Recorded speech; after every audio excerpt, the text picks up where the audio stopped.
FTW. You mad? FT. Holy crap, the action's starting already. This Ezreal's getting pressured big time by jungle Alistar, getting chased down. Wow. Popping the health pot there with the ignite, flashing over the dragon is Victor. Victor, unable to secure the kill there, forced to pull back. Looks like Blitzcrank turned him around. How's it going? FTW Broadcasting here, bringing you high ELO featured action. A lot of people ask, what ELO are people that are in these games? On average, I look up the players. On average, they're about 2,100 ELO, something like that. Attempted grab there by Blitzcrank. Blitzcrank way out of position, forced to go to the back of the dragon, gonna pop that flash to save his life. Also casting this sucker on TGN Cult. If you're watching this thing on FTW Broadcasting, give it a thumbs up, my friends. If you're watching on TGN Cult, unleash your hatred and your anger, and give it a thumbs down for me. I'd appreciate it. Let's go ahead and talk about these matchups. On the blue team, we've got this Ezreal in a bad position. I don't think Alistar is going to dive that. We've got Ezreal in the bottom lane as the AD carry, alongside Blitzcrank. Blitzcrank, one of my favorite carries, as you guys know, who watch Procast quite often. I love Blitzcrank. He's a game changer. He changes the game throughout the entire game. Sick.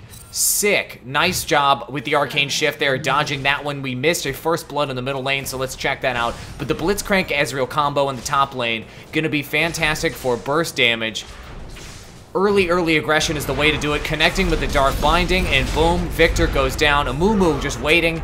With the Dark Binding, it makes it so easy for Amumu to hop in there with his double buff and nail that bandage toss. Anyway, this Alistar looks like he's seen in the bushes here. I see multiple pings, and Blitzcrank just charges and face checks that bush, just waiting to get popped up by Alistar. Unfortunate there. I don't think he knew he was there. I think that was a red team ping. Ezreal trying to do some damage along the other side. Blitzcrank able to survive so much early game action. This is a really aggressive Alistar early game, but we're starting to see this more and more. He was spotted there because there's wards from both the teams in that triangle bush. Looks like this Alistar is pretty much doomed. Morgana does not have enough mana to connect with the Dark Binding. This Alistar is going to be depending, on the death ray there from Victor. So let's see if they're able to turn this thing around. Alistar, boom, getting taken out by that clutch bandage toss.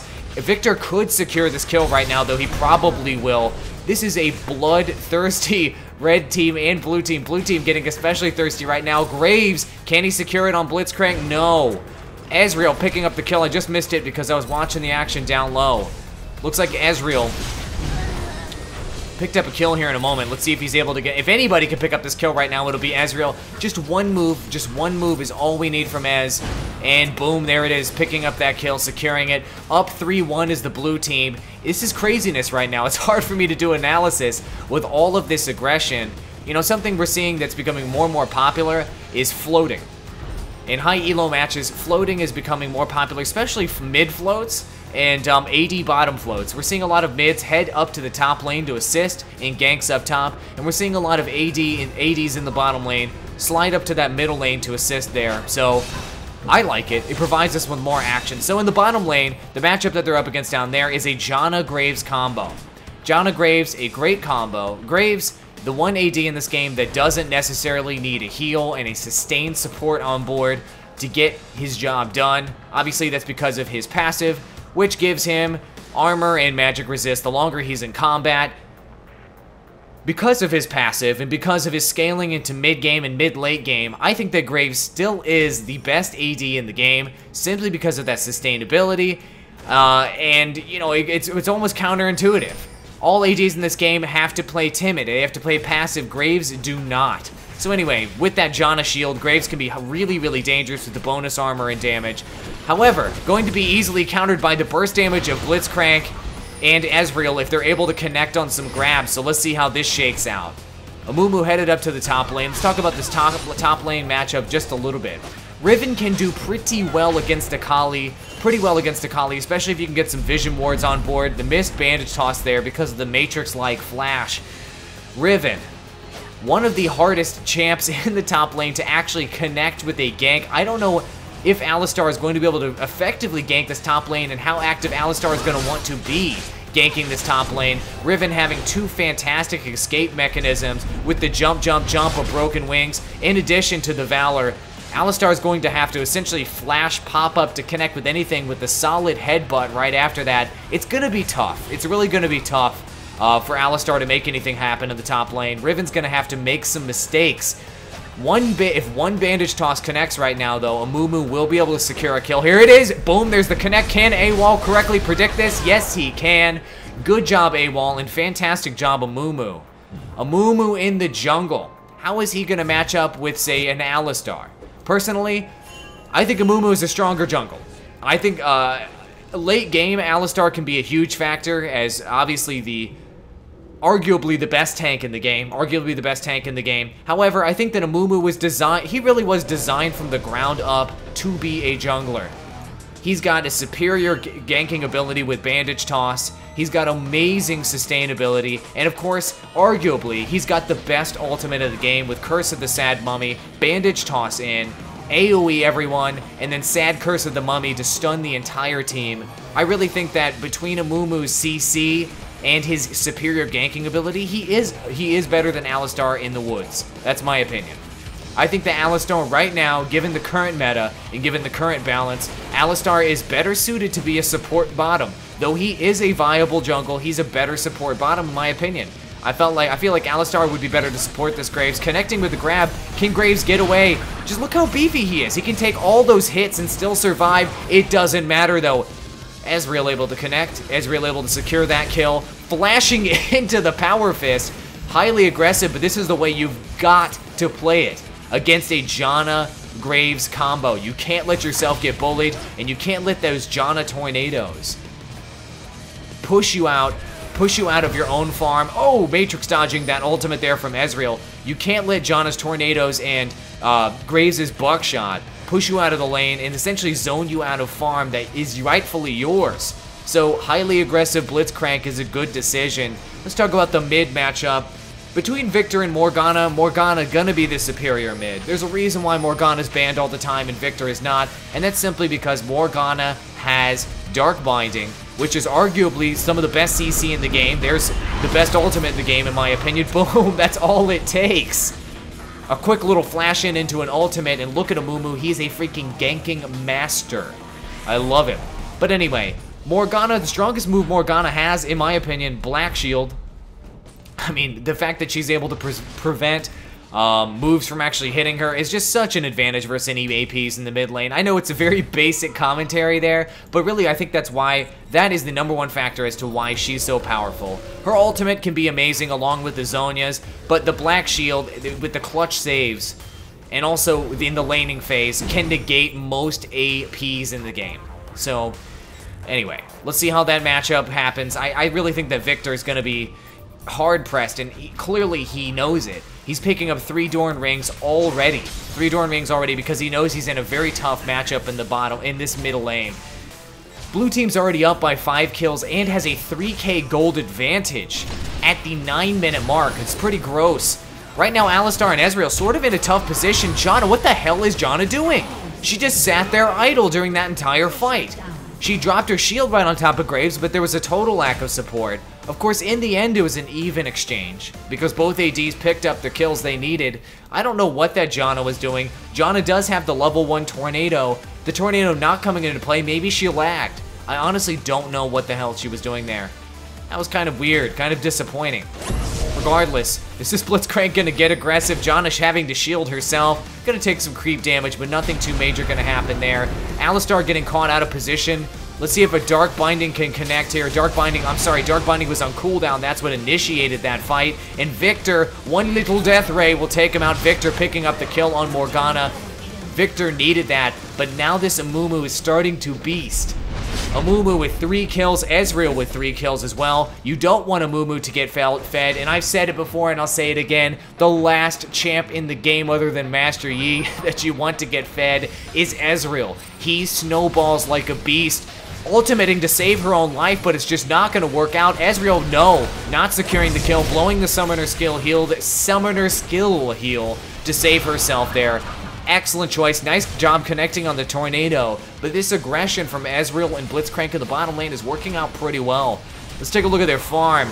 Graves with 55 farm, though. Nice. Connecting with that kill there with that ultimate from Ezreal. Ezreal is behind in CS in comparison to Graves, but it doesn't matter. He's farming champs as opposed to creeps right now, and 4 kills is going to be great for him. Graves has 2 deaths. Graves probably going to score a kill here, blowing his ultimate. No, unable to. Pushing Ezreal back, though. What he needs to do, and what they both need to do, really, Janna and Graves, is start zoning Ezreal. Use those tornadoes to their advantage, and start picking up these bushes. These bushes have been dominated by Blitzcrank and Ezreal the whole game, and Janna needs to start sending some tornadoes up there and really claim her territory for her AD. Morgana's ultimate was able to connect with the stun portion. The Dark Binding seals the deal again. Victor in rough shape. And once again, this Amumu continuing to prove my point that Amumus are disgusting in the jungle. With his double buff, he's nearly unstoppable. Picking up his lucky pick, so it's a little bit more of an AP-oriented Amumu build right now. Not going pure tank yet. When I've seen a lot of Amumus do at high level, they're going to go ahead and pick up some early game AP with that Doran's Ring with a little lucky pick, and then pick up some tanking items to move straight into late game. No. This is going to be an AP Amumu, looks like all the way, picking up his needlessly large rod already. Amumu's moves do, most of them do scale with AP regardless, so if you are successful as an Amumu, if you are successfully ganking, you're not getting taken out too often, there's not a lot of counter jungle going on, the AP build can be advantageous. Unable to secure that kill there on Ezreal, allowing Blitzcrank to get the grab right on the tower to pick up that Janna kill. This bottom lane is being dominated by Blitzcrank. Honestly, I'm surprised. From a pure matchup perspective, Janna plus Graves equals greater than Blitzcrank plus Ezreal, in my opinion. But right now, that Janna is really not doing her job. She's not zoning. That bandage toss barely missing there. And Alistar deciding to pull back. Why? Well, I guess she knew that Morgana was coming. There's a little -70 on the map the whole time. Freaking glitches in the spectator mode. Anyway, I don't think that they're going to dive this Alistar on the tower. That would be unwise. But here's that float that we're talking about, that mid-float that we're starting to see become more popular. And Morgana can do it just as well as anyone else. If she's able to float and then connect with the Dark Binding, she can really... Oh man, that creep barely saved Alistar's life there.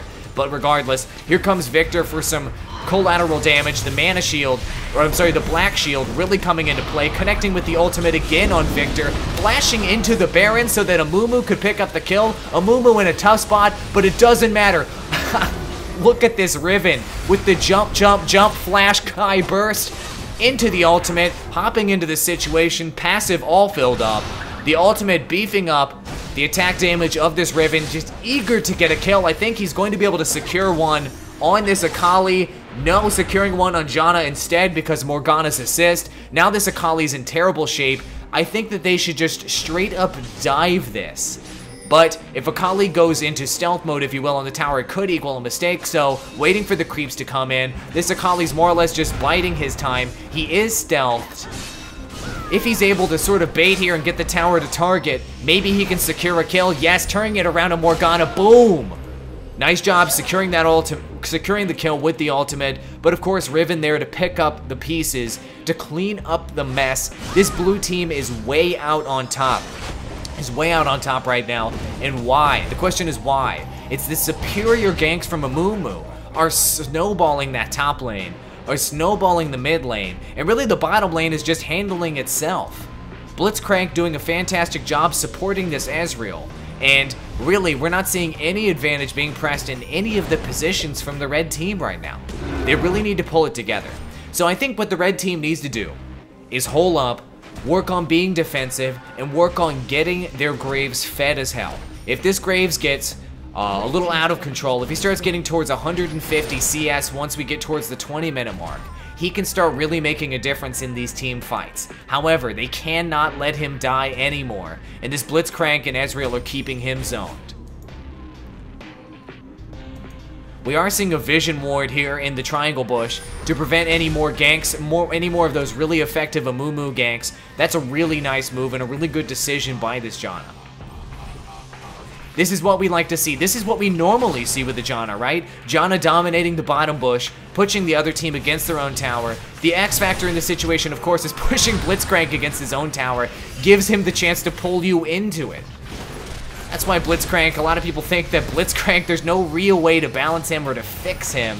He's either underpowered or overpowered, and with the grab, just making him, always making him a factor. Double kill again from Ezreal. How many games am I going to cast where Ezreal just snowballs the crap out of the game and just becomes such a huge factor? Moving into late game, 6 kills for this Ezreal, 4 for Riven, 4 for Amumu. Blue team's got to be happy right now, smiling ear to ear.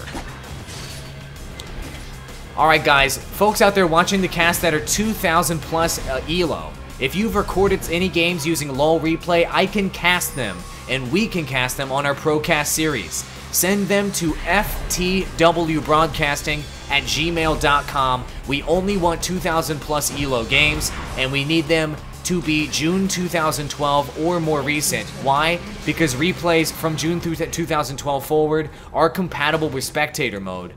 Right now, I'm just casting games that are featured within the Riot navigation. A lot of these are snowball games because that's typically what happens in League of Legends, right? One team is just vastly more skilled than the other, and generally these featured games are solos. So, as you guys know who play solo, I play pretty much all solo in my ranked games. It's generally snowball one way or the other, to be honest. You maybe 1 in 4 or 5 games. Post in the comments if you agree. But maybe 1 in 4 or 5 games is actually a pretty even matchup as you move forward. Really, those big even matchups are coming from your pre-mates. And not too often are you seeing the pre-mates just straight up playing regular ranks. They're generally playing in custom games and doing scrimmages versus other semi-pro and pro teams. That's pretty much how it shakes out. That's how our pro contacts with TGN have told us they like to do it and how they like to practice. One thing that's interesting about the Riven in the top lane, not picking up even, despite the major advantage and the major CS advantage here. Well, it's actually not a CS advantage. Akali, I'm sorry, the major gold advantage. Akali does have a 104 CS. But I'm surprised to see this Riven not picking up an Oracle to just basically completely negate this Akali and to push Akali back. Riven would be advised to pick that up, but regardless, Akali's going to continue to farm, and this is what the red team needs. They need their Akali to farm, and they need their Graves to farm, and they need to play passively. And notice how they're more or less taking my advice. The red team's not pushing past any of their towers anymore. They're down by 13 kills. Oh, the flash ultimate though, Victor! Victor going down again. Oh my goodness, he didn't have a chance there. Between the potential grab, dark binding, bandage toss, Ezreal burst, he was, what's the French word? Fucked. I should probably bleep that one out, but he was, and I don't think you guys are gonna disagree. All right, guys. Yeah, this red team needs to pull out of the woods. Alistar getting pushed out of his own woods, unable to farm properly. And one thing that we're seeing here from the red team is a lack of team coordination. Are they seeing what's going on here? We don't have a red ward by the Baron, but they can only infer that they're here at Baron. Let's see if Akali's able to sweep in and see what's up. This Baron's going down pretty quickly, but there's an HP dilemma right now. The Blitzcrank and the Morgana are not here to help. This is prime time territory. Red could be stealing the crap out of this and getting a triple kill. Oh, if Akali only knew. If Akali only knew. But it is the 20-minute mark, which is a fairly early Baron. This ward right here did spot movement towards the Baron. This ward right here did as well, but they didn't know they were at Baron. Normally people start to ward Baron at about the 20-minute mark. Higher level teams will start to ward at about the 17-minute mark, and there's the early surrender. What the hell happened? Why the hell did this snowball occur? I gotta say, it's all about that Amumu this game. It's all about the Amumu and the bottom lane domination. Amumu caused the snowball in the top and the mid lane. And not to mention the blue team was doing a great job of floating. It was what I was talking about pre-game. We're seeing a lot of floating from the mid to the top and the bottom to the mid. Take advice. If you have a champ that's good at ganking, or at least halfway decent at ganking, float. Give it a shot. Even if you aren't good at ganking, popping out and just scaring those lanes, especially in low to mid elo games, will make those lanes more timid and will allow your allies to farm more effectively. And one thing that I want to comment on here, you guys might disagree with me in the comments. You might totally disagree with me. I think Alistar is not as strong as he is in the bottom lane as a support as he is in the jungle. Really, I think Alistar's place in high-level games is in the bottom lane, but regardless, it's always fun to see Alistar in the jungle. You can see some epic plays from him. I disagree with that. Regardless, thank you so much for watching, guys. If you're watching on FTW Broadcasting, give it a thumbs up. TGN Cult, give it a thumbs down. Strike this video down with your hatred and anger. And like I said earlier, submit your 2,000 plus ELO games to ftwbroadcasting@gmail.com. Just email your replay as an attachment to the email. Include your player name. We're going to look you up ahead of time to make sure you're high ELO to ensure that. Thank you so much for watching, guys. Playlist up in the top left, yellow link. Channel up in the top right, yellow link. Thanks for watching, and I'll see you in the next cast. FTW.